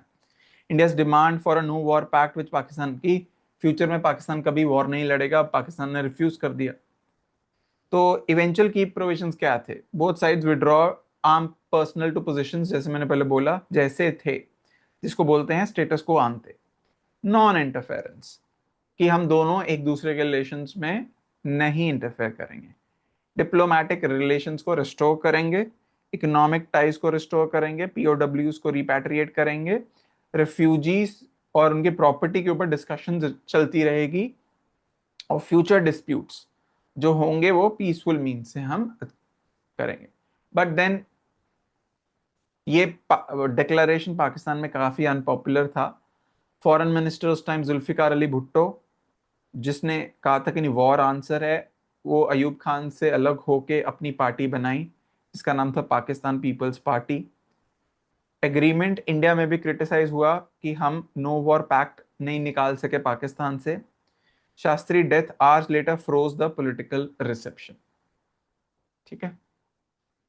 अब Indira Gandhi 1966, now Lal Bahadur Shastri once he died, syndicate फिर इकट्ठा हुई। अब सिंडिकेट ने सोचा किसको बनाया जाए, तो उन्होंने सोचा कि हम एक गूंगी गुड़िया को बना देते हैं। गूंगी गुड़िया, सिंडिकेट गूंगी गुड़िया बोलती थी इंदिरा गांधी को, डॉटर ऑफ जवाहरलाल नेहरू। गूंगी गुड़िया क्यों? क्योंकि she was silent and felt that she is dumb, she will not speak anything, जो हम बोलेंगे वो करेगी। ओके, सो उनको लगा कि इससे हमारा सिंडिकेट का कंट्रोल अच्छा रहेगा on the entire governance on the government. 3 साल के अंदर अंदर यही गूंगी गुड़िया broke away from the syndicate, Congress split हो गई, और उन्होंने and she made her the party, party which were filled with her now loyalist separate, ठीक है। तो she was sworn in on 24 जनवरी 1966। 11 साल तक वो प्राइम मिनिस्टर रही इसके बाद। तो 67 में जब इलेक्शंस हुए, पहले तो 24 जनवरी जब लाल Bahadur Shastri, but then 67 election में कांग्रेस दोबारा जीती, ठीक है। एंड नाउ इंडिया ने अपना रुपी डी वैल्यू किया। इनिशियल क्रेडिबिलिटी इंदिरा गांधी की इस टाइम पे हैम्पर हुई। 1969 में कांग्रेस स्प्लिट हुआ, सिंडिकेट ने अपना एक प्रेसिडेंशियल कैंडिडेट चुना था। इंदिरा गांधी ने बोला कि मैं तो इसको एग्री नहीं करूंगी ये कैंडिडेट को, तो she created a faction known as Congress R. R is requisition, जिसका मतलब है dominant one. Old guard organisation, Congress O for organisation, वो ओल्ड गार्ड था जो syndicate. Now Congress R strong बन के उभरी। Eventually Congress R, Congress I भी बन गई कांग्रेस इंदिरा। गरीबी हटाओ, एक स्लोगन जो पॉपुलर स्लोगन बन के रहा उस टाइम अंडर इंदिरा गांधी। 1971 में जब इलेक्शंस हुए, Indira coined a slogan that captured entire political program, गरीबी हटाओ, abolish poverty। 352 सीट्स जीती आउट ऑफ 518। तो इसको यूज करते हुए इससे पहले भी बैंक नेशनलाइजेशन अनाउंस हुई थी 1969 में। जो कितने प्राइवेट बैंक्स थे उनको नेशनलाइज किया गया। 14 major commercial banks holding 85% of deposits were nationalised overnight. Supreme court ने इनिशियली इसको स्ट्रक डाउन किया, इस प्रोविजन को। She pushed it through a constitutional amendment. 1971 में प्रिवी पर्स अबॉलिश किया गया। याद है 1947 में जब साइन किए गए थे इंस्ट्रूमेंट ऑफ एक्सेशन, एक कमिटमेंट ली गई थी कि हम आपको प्रिवी पर्स देंगे, पेंशन देंगे, payments. 26th amendment ended the payments and privileges जो प्रिंसली स्टेट्स को मिल रहे थे। It was again constitutionally bold but politically popular also. अब सब लोगों को लगा, आम आदमी को, कि नहीं ये गवर्नमेंट हमारे कॉमन मैन के बारे में सोच रही। कोल एंड इंश्योरेंस नेशनलाइजेशन किया गया। जनरल इंश्योरेंस और कोल इंडिया करके ऑर्गेनाइजेशंस क्रिएट हुई जो स्टेट कंट्रोल में थी। MRTP act, curved monopolies and concentration of economic power, ये एक्ट के साथ। But her biggest achievement was the war which liberated Bangladesh, created Bangladesh. इसको हम सेपरेटली नेक्स्ट चैप्टर में देखेंगे। Another first time India became a nuclear power under her, the Operation Smiling Buddha 1974। 18 मई 1974 बुद्ध पूर्णिमा के दिन India ने पीसफुल न्यूक्लियर एक्सप्लोजन किया पोखरान के desert में। ये फर्स्ट न्यूक्लियर टेस्ट था by country outside 5 recognised nuclear powers. Internationally उसको कंडेम किया गया एंड न्यूक्लियर सप्लायर्स ग्रुप करके क्रिएट हुआ which would later make life difficult for Indian non proliferation diplomacy. India को अगर यूरेनियम एक्वायर करना हो तो कोई ऐसा देश नहीं होगा जो उसको अलाउ करेगा यूरेनियम खरीदने। But it firmly established India as a nuclear capables. क्यों जरूरी था इंडिया को?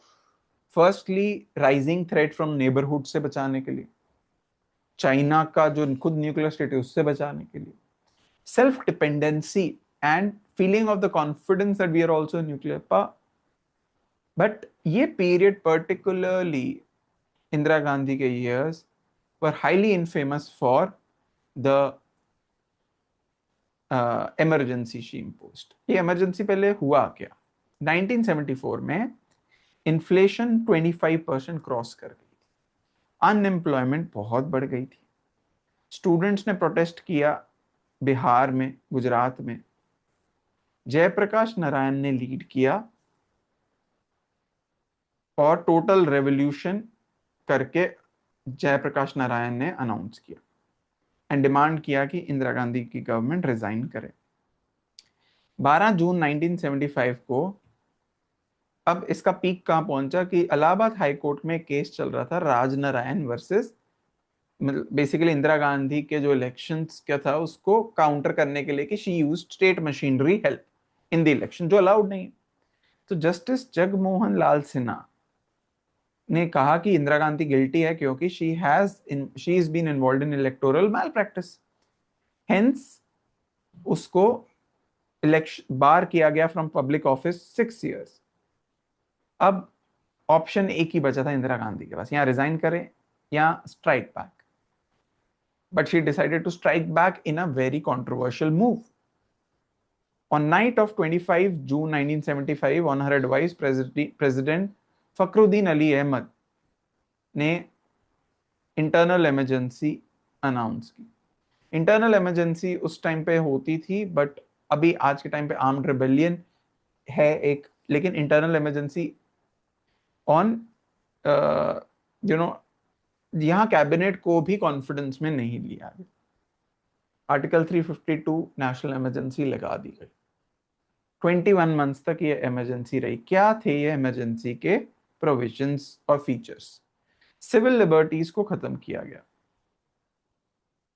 Even right to life article 21 को भी इफेक्टिवली सस्पेंड किया गया। मास अरेस्ट्स हुए, जेपी मोरारजी देसाई, अटल बिहारी वाजपेयी, एल के अडवाणी, जॉर्ज फर्नांडिस और लाखों औरों को किया गया under MISA, maintenance of internal security act के तहत। प्रेस सेंसरशिप इंट्रोड्यूस की गई। Indian Express ran blank editorial space, foreign correspondents को एक्सपेल किया गया। 42nd अमेंडमेंट एक्ट लाया गया 1976 में। इतने चेंजेस लाए गए कॉन्स्टिट्यूशन में, जैसे टर्म ऑफ लेजिस्लेचर को एक्सटेंड किया गया, जुडिशियल रिव्यू को कर्टेल किया गया, सोशलिस्ट एंड सेक्युलर इंट्रोड्यूस किया गया प्रियम्बल। संजय गांधी का 5 पॉइंट प्रोग्राम इंट्रोड्यूस किया, the son of Indira Gandhi. Most controversial forced sterilisation campaigns और स्लम डेमोलेशंस, तुर्कमान गेट में स्लम डेमोलेशंस भी करवाए। 1977 में जब इमरजेंसी वापस ली गई, इलेक्शन कंडक्ट करवाया गया, तो स्पेशली नॉर्दर्न स्टेट्स में जेपी देसाई, वाजपेयी, चरण सिंह, इन्होंने मिलकर एक पार्टी बनाई, सब डिफरेंट पार्टीज ऑपोजिशन ने। उसका नाम था, कंबाइंड पार्टी का नाम रखा जनता party, and Janata party one this election. Congress जो कि 300+ सीट्स लाती, वो 154 जीतती, प्राइमरली सर्दर्न स्टेट्स में। जनता पार्टी वन 295। इंदिरा गांधी खुद अपनी सीट रायबरेली से राजनारायण से हार गए। For the first time since 1947, Congress lost power at the center. So she became PM in 1966। ये उसका पूरा एक्टिव रिकॉल आप पढ़ लीजिए, ठीक है। अब लिबरेशन ऑफ बांग्लादेश को थोड़ा डिटेल में पढ़ते हैं, समझते हैं। तो 1971 में पाकिस्तान दो हिस्सों में बना, एक वेस्ट पाकिस्तान और एक ईस्ट पाकिस्तान बंगाली स्पीकिंग, ठीक है। अब यहां क्या हुआ कि अब बात 1970 में आते हैं। दिसंबर 1970 में पाकिस्तान ने अपना पहला जनरल इलेक्शन यूनिवर्सल सफरेज के बेसिस पे कंडक्ट करवाया। शेख मुजीबुर रहमान की अवामी लीग जो पॉपुलर थी कहां, ईस्ट पाकिस्तान में, उन्होंने कैंपेन किया था on the issue of autonomy for the east. 167 of 169 east Pakistan seats वो जीती। एंड द वेस्टर्न एस्टेब्लिशमेंट ने कहा कि हम उसको प्राइम मिनिस्टर नहीं बनने देंगे। क्यों? Because he should have been prime minister because he had majority of seats in the combined legislature. So night of 25-26 March 1971 Pakistan army ने ऑपरेशन सर्चलाइट लॉन्च किया ईस्ट पाकिस्तान में, जहां बंगाली सिविलियंस पे क्रैकडाउन किया, स्टूडेंट्स पे और इंटेलेक्चुअल्स इन ढाका। 3 लाख से 30 लाख लोगों को मारा गया। 10 मिलियन रेफ्यूजीज कहां गए? इंडिया। और ये क्या थ्रेट बना? इंडिया की खुद की इंटरनल सिक्योरिटी और उसके रिसोर्सेज पे स्ट्रेस, ठीक है, चैलेंज बना। तो इंडिया ने सोचा कि 10 मिलियन रेफ्यूजीज का ध्यान रखना, उनका खाना प्रोवाइड करना एक इकोनॉमिक कैटास्ट्रोफ है। हम अपनों को मुश्किल से प्रोवाइड कर पा रहे हैं तो रिफ्यूजीज को कैसे कर? प्लस अगर तो एक रहा कि क्या किया जाए इस सिचुएशन में। तो हर response combined patience and preparation. अपने आप को पहले उन्होंने, इंदिरा गांधी ने डिप्लोमेटिक कैंपेन शुरू किया। Indira toured western capitals Washington, London, Paris, Bonn, making case for international action, की इंटरनेशनल कम्युनिटी को एक्शन लेना चाहिए। कोई फर्क नहीं पड़ा वेस्टर्न कंट्रीज को। Nixon and Kissinger actively back Pakistan. Treaty with USSR 9 August 1971, ये एक बहुत इंपॉर्टेंट मूव रहा। इंडिया ने सोवियत के साथ एक treaty of peace, friendship and cooperation sign किया। 20 ईयर पैक्ट कि इंडिया जो है रशिया का फ्रेंड है यूएसएसआर का, और यूएसएसआर उसको सपोर्ट करेगी। मुक्ति बाहिनी, इंडिया ने एक सीक्रेटली ट्रेन किया, आर्म किया, और मुक्ति बाहिनी एक सिविलियन को Bangladesh Bengali liberation army create की, जिसका नाम था Mukti Bahini. Finally field marshal उस टाइम पे general Sam Manekshaw, he said that I'll not start the war in April 1971 because अभी मानसून आ जाएंगे मई में and it'll be very difficult to fight. And plus we need time for preparedness. He said I need 6 months of preparation. He was right. The 3 से 16 दिसंबर 1971 ये war चली। Pakistan air force launch strikes on 11 Indian airfields on 3 दिसंबर कि हम Israel के 1967 के success जो उसको हुआ था ऑफ दोज इनिशियल स्ट्राइक्स, वो हम रेप्लिकेट करें। But strikes failed. Indira Gandhi officially started declared war. India declared war पहले ईस्टर्न फ्रंट में। इंडिया ने कंबाइन किया arms warfare. General Arora and Jacob with Mukti Bahini executed lightning advances bypassing fortified Pakistani positions. 13 दिन में ढाका गिर गया। Dhaka got into the hands of Mukti Bahini and Indian forces. Western front पे India captured 5000 square miles in the Sialkot, Shakargarh and Sindh sector. India के under 5000 square miles आ गए। Naval operation trident saw missile boats attack Karachi harbour. PNS Khyber को sink किया गया। INS Vikrant ने blockade किया eastern coast.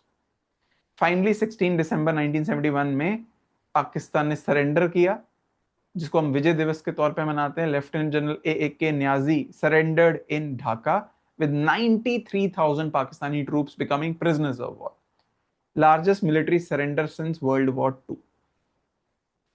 इसी के साथ बांग्लादेश बना। India recognized Bangladesh as a separate nation 6 दिसंबर 1971। 10 days before the war ended, Sheikh Mujibur Rahman को फ्री जनवरी 1972 पाकिस्तानी प्रिजन से फ्री करवाया गया and he returned to lead a new nation. 93,000 Pakistan prisoners of war were treated according to Geneva Conventions. Eventually Shimla agreement के बाद इनको repatriate करवा दिया गया. American carrier group sent into Bay of Bengal as a threat कि India को हम threaten करेंगे अपना, उससे कोई इफेक्ट नहीं हुआ क्योंकि इंडिया का रादर डिस्ट्रस्ट यूएस के ऊपर बढ़ गया और फ्रेंडशिप सोवियत से बढ़ गई. USSR vetoed 3 UN security council resolution. एक वीटो मेंबर होने का फायदा ये हुआ कि सोवियत ने वो वीटो कर दिए resolutions against India calling for cease fire. Soviet naval ships shadowed the US fleet. Strategic revolution. India in 2 weeks had cut its main rival in half. Pakistan का एक हाथ काट दिया और बांग्लादेश बना दिया. इंदिरा का stretcher became huge. Atal Bihari Vajpayee, then in opposition, called her Durga, a comparison that would haunt them both later when emergency reversed the symbolism. अब शिमला अग्रीमेंट की बात करें, ये भी एक वन ऑफ द डिप्लोमेटिक कहीं ना कहीं ब्लंडर गिना जाता है. क्यों? आपके पास 93,000 POWs हैं. Pakistan is on back foot, but what you do, you don't ask for POK, but आप फ्यूचर के एश्योरेंसेस पे एक डील करते. तो 1971 वॉर जब इंडिया ने जीती तो Indira Gandhi adviser foreign secretary TN Kaul and intelligence chief RN Kao were guided, ये गाइड कर रहे थे Indira Gandhi. So she invited prime minister Zulfikar Ali Bhutto to Shimla. Bhutto came reluctantly. अब even though India held 93,000 of its soldiers and 5,000 square miles of territory, अब भुट्टो ने कहा कि मुझे आप फेस सेविंग दे दो, मैं कुछ तो जाके अपने लोगों को बताऊंगा. The talks were tense. India pushed for a final comprehensive settlement of Kashmir dispute. Bhutto को लगा he'll be overthrown if he formally surrendered. Pakistan claim pleaded for a procedural agreement that he could politically survive. Indira को ये advice किया गया ऐसा agree मत करो, वो मैनिपुलेट कर रहा है आपको. And she accepted Bhutto's plea, taking him at his word that he would over time convert the LOC into international border. But उसने नहीं किया. Key provisions. Bilateralism. All disputes including Kashmir to be resolved by peaceful means and bilateral negotiation. ये agreement, ये provision से line of control को rename किया गया. So the 1971 cease fire line in JNK formally renamed line of control. Both sides committed not to alter it unilaterally. Sovereignty, mutual respect for territorial integrity, political independence and sovereign equality. Restore किया withdrawal of forces, return of all captured. India ने कोई territory नहीं ली. Prisoners of wars को repatriate किया by April 1974. Future steps: resumption of communication, trade, travel and cultural exchange. Significance क्या था इसका? इंडिया को गेन ये हुआ कि India bilateralism, every Indian government since has refused third party, means Shimla agreement के तहत कोई थर्ड पार्टी इंडिया और पाकिस्तान के बीच में अब मीडिएट नहीं कर सकती. Pakistan reading: Bhutto and successors interpreted the agreement as not extinguishing Kashmir dispute. बाद में भुट्टो ने कहा कि नहीं, इससे कश्मीर डिस्प्यूट थोड़ी ना एंड हुआ. 1999 test, when Pakistan launched Kargil war in 1999, India invoked Shimla to argue Pakistan. 25 India ने after Pahalgam terror attack, India ने शिमला एग्रीमेंट, पाकिस्तान ने सस्पेंड किया शिमला एग्रीमेंट. इंडिया ने after India suspended Indus water treaty. Green revolution. Hunger behind hyphenated word. ये green revolution हमने broadly देख ही लिया है. PL 480 प्रोग्राम था जो शिपमेंट्स ला रही थी ग्रेन्स की from America to India. President Lyndon Johnson held food shipment hostage to extract policy concession, कि मैं तब दूंगा जब हमें थोड़ा फायदा दिया जाए. For Indira Gandhi this was humiliating dependency. Country needed to feed itself and fast. So जो आर्किटेक्ट थे ग्रीन रेवोल्यूशन के, C. Subramaniam, Union Agriculture Minister, the political champion, he pushed through new agricultural strategy. M.S. Swaminathan, Indian agricultural scientist who adopted Norman Borlaugh's high yield wheat varieties to Indian conditions. इनको बोला जाता है father of Indian green revolution. Norman Borlaug American agro economist थे whose Mexican dwarf wheat varieties were genetic breakthrough. He won Nobel Peace Prize in 1970. D. Shivaraman, the agricultural secretary who designed institutional architecture. Green revolution high yielding varieties introduce की गई, specially wheat की पहले, बाद में rice की। Chemical fertilisers introduce किए गए, urea, diammonium phosphate, pesticides और हर्बिसाइड्स इंट्रोड्यूस की गई। एश्योर्ड इरिगेशन लाया गया through tubewells, dams, canals. Mechanization through tractors, thresher, pumps. MSP ensure किया गया कि गवर्नमेंट इतना मिनिमम आपको पे करेगी अगर आप ये सेल करेंगे। प्रोक्योरमेंट होगी, FCI, public distribution to deliver food to the poor. Agriculture credit through cooperatives and after 1969 nationalised banks. Research network ICAR और chain of agriculture university setup की गई। ये प्रॉपर सीरीज वाइज ऐसा पैकेज सेटअप किया गया। जो wheat production 12 million tonne थी India में मिड 1960s में, वो आज के टाइम पे 110 मिलियन टन और कई बार 120 या 130 मिलियन टन भी हो जाती, ओवर 10 टाइम्स। राइस प्रोडक्शन जो 35 मिलियन टन थी मिड 1960s में, 135 मिलियन टन से ज्यादा है आज। ठीक है। Food grain self sufficiency, India was net importer, अब India is net exporter. Buffer stocks उस टाइम पे थे ही नहीं इंडिया के पास, आज के टाइम पे 16+ मिलियन टन मेंटेन है बफर स्टॉक्स अगर जरूरत पड़े। तब फेमाइंस फ्रीक्वेंट थे, 1966-67 के बाद फेमाइंस नहीं हुए इंडिया में। तो व्हाट आर द कॉस्ट? ऐसे तो नहीं सिर्फ फायदा हुआ, नुकसान ये हुआ कि रीजनल इनइक्वालिटी बढ़ी। पंजाब, हरियाणा, यूपी में इनिशियली ये रिच स्टेट्स बनी और laggard states like UP, Bihar. Crop inequality, wheat और राइस पे फोकस किया गया, पल्सेस पे, मिलेट्स पे, ऑल सीड्स पे निगलेक्ट किया गया। इकोलॉजिकल डैमेज हुआ, ग्राउंड वाटर डिप्लीशन हुई पंजाब में, soil salinisation, biodiversity loss, farmer distress बढ़ा, इनपुट कॉस्ट बढ़ा, debt cycle, farmer suicide Vidarbha में, पंजाब में, तेलंगाना में। हेल्थ कॉस्ट्स, पेस्टिसाइड्स के कारण कैंसर ट्रेन, मतलब specifically Malwa region of Punjab. Class differentiation, large farmers को ज्यादा फायदा हुआ बट स्मॉल और मार्जिनल फार्मर्स फर्दर उनको कोई मेजर फायदा नहीं हुआ। अब 1977 से 80 जब हमने जाना कि जनता पार्टी जीती, तो जनता पार्टी में कौन कौन थे? कांग्रेस, ओ रिमेंबर, वही कांग्रेस ऑर्गेनाइजेशन जो सिंडिकेट, भारतीय लोकदल, चरण सिंह की पार्टी, जिसको आज आरएलडी ही बोला जाता, राष्ट्रीय लोकदल। भारतीय जनसंघ, जो आज बीजेपी है, precursor BJP. Socialist party, socialist से जो समाजवादी एंड जनता दल, ये सोशलिस्ट है। Jagjivan Ram's Congress for democracy joint letter. Janata party 330 of 542 with allies जीती, Congress 154। Indira Gandhi defeated, Sanjay Gandhi defeated, Congress wiped out across the Hindi belt. क्या अचीवमेंट रही? 81-year-old Morarji Desai, Congress, okay, he was made the Prime Minister of India. The government reforms in its short थे, 44th amendment लाया गया 42nd amendment को counter करने। Civil liberties को restore किया गया, Shah commission to look at investigate in emergency era axes.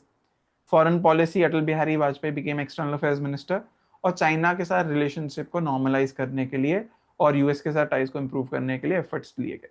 Antyodaya and rural focus, poorest of the poor पे focus दिया गया।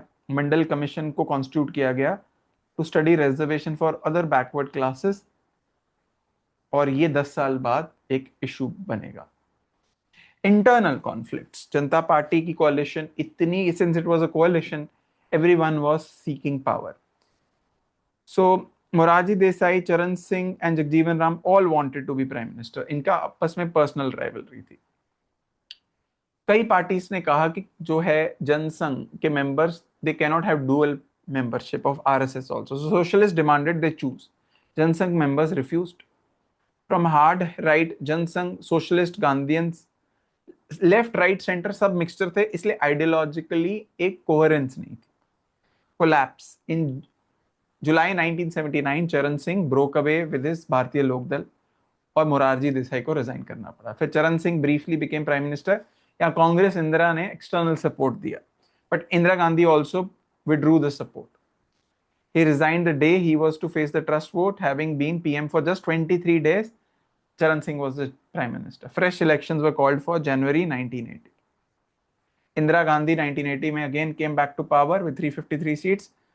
जनसंघ डिवाइड हो गया, सॉरी जनसंघ जो है divided separated from Janata party and from Bharatiya Janata party under Atal Bihari Vajpayee. The Janata party itself 31 seats जीती and faded as a national force. So Indira Gandhi second innings 1980 से 84 की बात करेंगे। As I said she won 353 seats. In June 1980 Sanjay Gandhi died in a plane crash, and Rajiv won Sanjay's Amethi seat in 1981, beginning the trajectory that would make him prime minister 3 years later. तो economic initiative से मारुति उद्योग 1983 में शुरू किया गया। Maruti 800 launch की गई eventually दिसंबर 1983 में। 6 5-year प्लान लाया गया जहां फोकस था इंटीग्रेटेड रूरल डेवलपमेंट प्रोग्राम और नेशनल रूरल एम्प्लॉयमेंट प्रोग्राम। और लिबरलाइजेशन की स्टार्टिंग यहां से हुई शुरू। Anti smuggling crackdowns, easing of industrial licensing for some sectors. Full liberalisation तो 1981 में आई, बट इस टाइम में पंजाब में इंटरनल सिक्योरिटी इशू बना। So a separatist son, Jarnail Singh Bhindranwale, he wanted to weaken Akali Dal. So by 1982, Bhindranwale occupied Akal Takht inside Golden Temple, and he demanded a separate state of Khalistan. Khalistan militancy बढ़ी June 1984 में operation blue star prime minister Indira Gandhi ने launch करवाया, which was an assault on the golden temple where Akal Takht was को harm पहुंचाया गया and Bhindranwale and his lieutenants were killed. Akal Takht was severely damaged and Sikh reference library was also burned. इससे Sikh sentiment was hugely hurt at that time and they wanted to take revenge of it. Foreign policy में non aligned summit India ने host की। श्रीलंका में Tamil insurgency बढ़ रही थी under LTTE and India peace keeping force जो भेजी गई वो हम बात करेंगे सेपरेट चैप्टर में। Soviet friendship, we already known India tilted towards Moscow and whereas Ronald Reagan moved closer to Pakistan. Why? Because he wanted to counter USSR presence in Afghanistan then. And India's first Antarctic expedition हुआ, Rakesh Sharma became first Indian in space in April 1984. India also hosted Asian Games in 82, and eventually the Sikh bodyguards of Byan Singh and Satwant Singh of Indira Gandhi assassinated her in her home on 31st October of 1984, followed by a series of riots against Sikhs in Delhi and across India, which was a very sorry chapter in our Indian history. So chapter 17, Rajiv Gandhi. He became the prime minister after the death of his mother, and eventually the elections happened in the December of that year. The sympathy vote, 414 seats, highest ever by any party. He won out of 533. Okay, so he tried to modernize India, telecom revolution. So he brought in computerization, MTNL and VSNL was established, national education policy was introduced at that time, new industrial policy moves, anti-defection law, voting age was lowered, Panchayati Raj initial push was given. ये कोशिश की गई during this time. And plus एक Punjab accord sign किया गया with Akali leader संत हरचंद सिंह लोंगोवाल के साथ, जहां it was decided that Chandigarh would be given to Punjab as its capital, but it wasn't. Rivers, waters and Hindi speaking areas Haryana को दिए जाएंगे. Eventually this accord, many separatists were not happy. He was assassinated by extremist Longowal later on. Assam Accord sign किया गया with all Assam Student Union ASU के साथ by Rajiv Gandhi. In fact, based on that, eventually the NRC recently, which was conducted 2019-20, was based on this only, Assam Accord. Mizoram Accord with 86 with Lal Denga's MNF ended 2-decade insurgency. Mizoram became a state in 1987. Darjeeling Gorkhaland 1988 was created as an autonomous body to address Gorkha aspirations. But biggest blunder which happened at this time was Indian peacekeeping force was sent to Sri Lanka to suppress LTTE. So what was meant to be a peacekeeping operation turned into a war between Indian peacekeeping force and LTTE. India lost 1200 soldiers because of it. And ये जो था operation पवन launch किया गया था, but because of the sentiments of the Tamils were hurt. Because of this, eventually in one of the rallies before elections in 91, Rajiv Gandhi was assassinated. Some of the scandals which made him lose the elections in 89 was Bhopal gas tragedy, which happened in December of 1984. Union Carbide issue. You all would have heard about it. 38 people died. 3,800 people died. Shah Bano case, where Shah Bano got benefit from the court, but just to appease a community, Rajiv Gandhi pushed Muslim Women Protection of Rights and Divorce Act, overturning the verdict. Liberals were horrified. Communal politics was empowered. Bofors scandal सामने आया. That was very important. Swedish manufacturer Bofors guns ली गई, लेकिन a lot of kickbacks, a lot of corruption was involved in this process. So Congress was reduced to 197 seats in the elections, and National Front एक और coalition थी, वो VP Singh became the Prime Minister backed by BJP. Formed the government. Rajiv resigned. He returned to electoral politics in 91, but was assassinated by LTTE, suicide bomber in Sri Perambudur in Tamil Nadu on 21 May 1991 while he was campaigning. So 1989 to 1991 ये ऐसा time था जहां politically instability थी. 24 months there were 3 prime ministers. VP Singh of Janata Dal became prime minister in December 1989. National Front government को lead किया. And जो मंडल commission की report थी जो 10 साल से पेंडिंग थी, उसको इंप्लीमेंट किया on August 1990. Singh announced 27% reservation for OBCs in central government jobs, implementing the report submitted to Janata government in 1980. Upper caste youth rose in protest. Rajiv Goswami and others also self-immolated. BJP withdrew. LK Advani started Rath Yatra demanding that Ram Mandir be developed where Babri Masjid stood. Chandrasekhar's brief tenure. Chandrasekhar became the prime minister with outside Congress support. He had Indian gold reserve physically airlifted to Bank of England as collateral for an emergency IMF loan in early 1991. It was the lowest movement since independence जहां India को अपना gold गिरवी रखना पड़ा bank of England के पास. He resigned. Fresh elections were called for May 1991. इस time पे Kashmir insurgency also grew. JK left, started insurgency. Kashmiri Pandits had to flee the valley. 1 lakh to 3,50,000 Kashmiri Pandits fled the valley, and in what became one of the largest forced internal displacements in modern Indian history.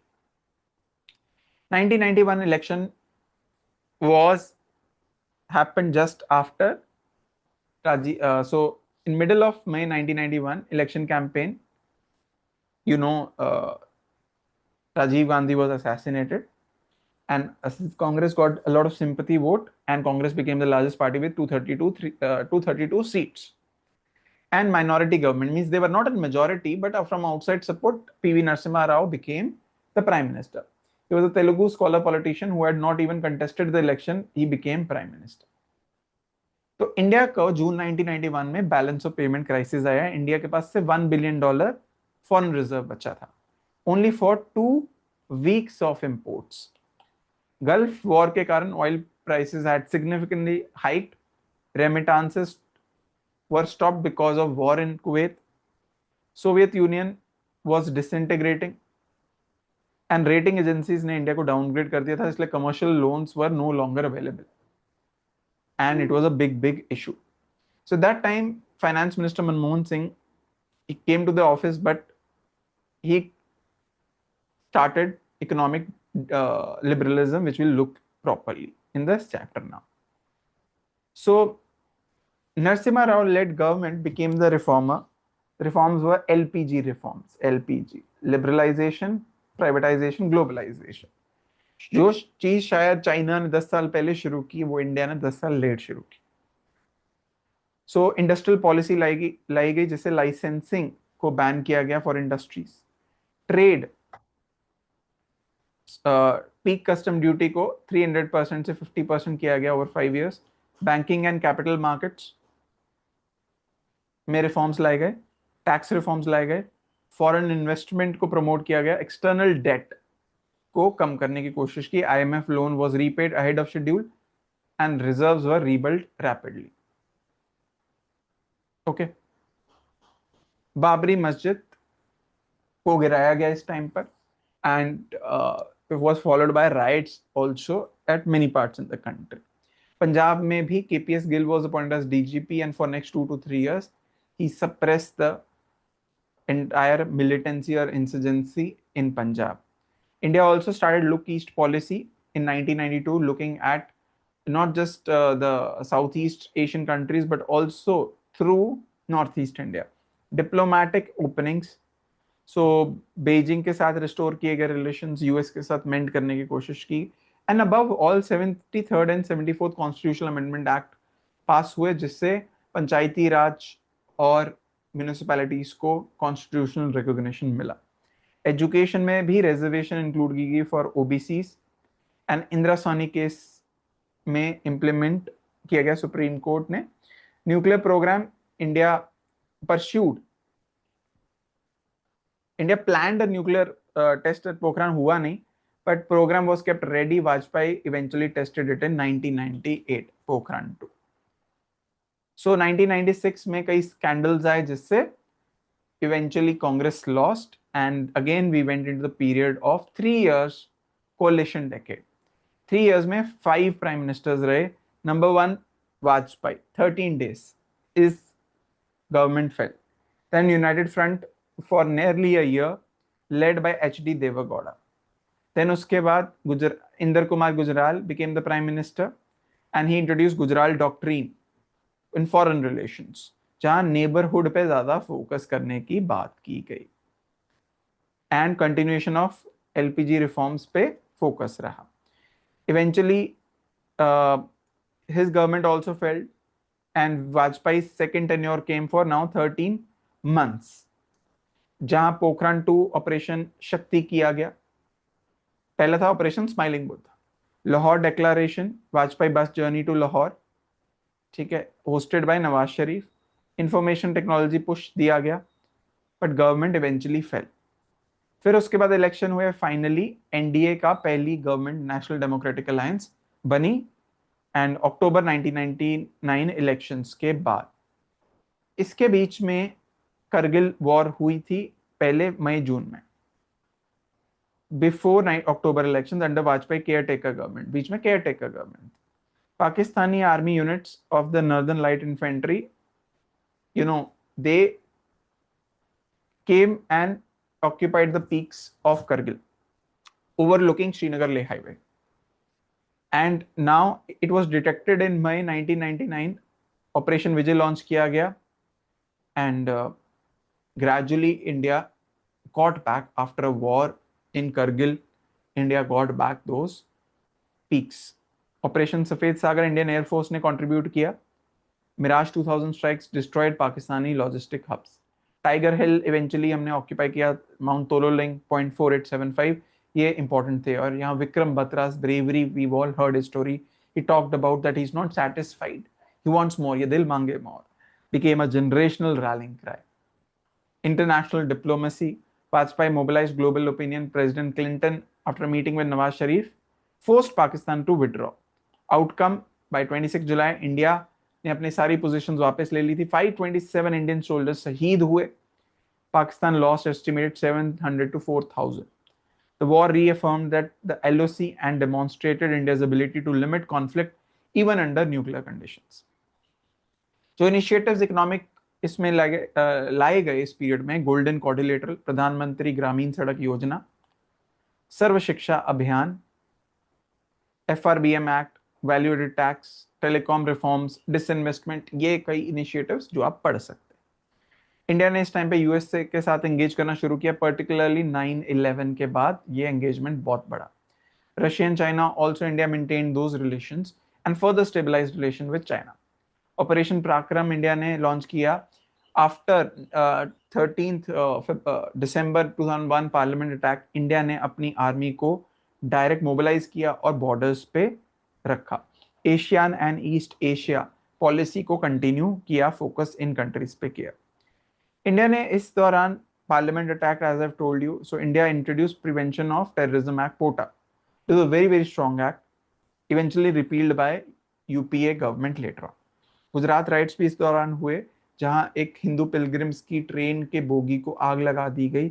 Eventually after that Gujarat rights हुए, but eventually curtailed. India shining and एक campaign लड़ा गया NDA की तरफ से, India shining, but NDA lost the elections. NDA just one 185 seats as compared to Congress and its allies 222. So 10 years of UPA decade, 2004-2014, when Manmohan Singh was elected as the Prime Minister. Okay, so UPA 1, UPA 2, कई initiatives UPA 1 में लाए गए। Right to information act, MNREGA introduce किया गया, forest right act, right to education, national rural health mission, loan waivers. एक highlight रही थी Indo US civil nuclear deal, जिसके ऊपर later on no confidence motion भी लाया गया लेफ्ट पार्टीज की तरफ से और ऑपोजिशन की तरफ से। We haven't actually reaped the dividend of this agreement till now, because US का अभी तक कोई ऑपरेशनल न्यूक्लियर रिएक्टर नहीं है। बट जो इंडिया को न्यूक्लियर आइसोलेशन मिल रही थी वर्ल्ड से, इस एग्रीमेंट के बाद India came out of that nuclear isolation. During this period the GDP also grew, okay, but then security challenges persisted, primary being 26/11 Mumbai attacks. So Mumbai train bombings, Delhi bombings, Naxalite violence, internal security and external security became a big issue. And later on in UPA 2, there were major scandals: 2G spectrum issue, Commonwealth Games issue, coal block allocation, Adarsh housing, Augusta Westland chopper deal.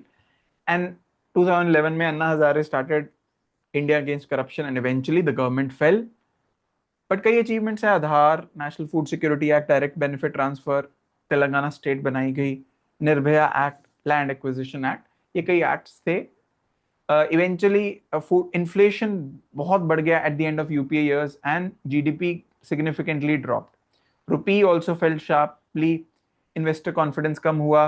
2014 का verdict आया, BJP won under Narendra Modi 282 seats, and it continued to win in the next two elections as well. And that is the post independence history for you. I hope you understood it well. And what we'll do means, so you need to look at it in entirety. Previous year questions अगर हम broadly देखेंगे तो यहाँ questions, I'll not go into the answers of it, but early phase of independence in polity, economy, education, 2025 का question, early phase. ठीक है, फिर मैं आता हूं नेक्स्ट क्वेश्चन पे, नेट इंपोर्टर, तो green revolution question, political and administrative reorganization of states. ठीक है, इसके बाद प्रिंसली स्टेट्स इंटीग्रेशन। तो जो क्वेश्चंस आप देख रहे हो, new states in recent times, primarily focus कहां है? फर्स्ट 20-30 ईयर्स, वहां फोकस ज्यादा कर, थीम बेस्ड फोकस जैसे मैंने बनाया। तो if you look at this, it's cake walk for you. If you've done this, I tell you, ये डॉक्यूमेंट अगर आपने अच्छे से कर लिया, ये वीडियो अगर आपने अच्छे से देख ली, और इसी डॉक्यूमेंट में PYQs देख लिए, मैं बता रहा हूँ आपको पोस्ट इंडिपेंडेंस में कोई प्रॉब्लम नहीं हो। You don't have to go through books like India after Gandhi, India since independence by Bipin Chandra, or such heavy books you come across. This limited page entire post independence is enough for you. So that's it from me. For more such videos, please subscribe to upscprep.com. Thank you.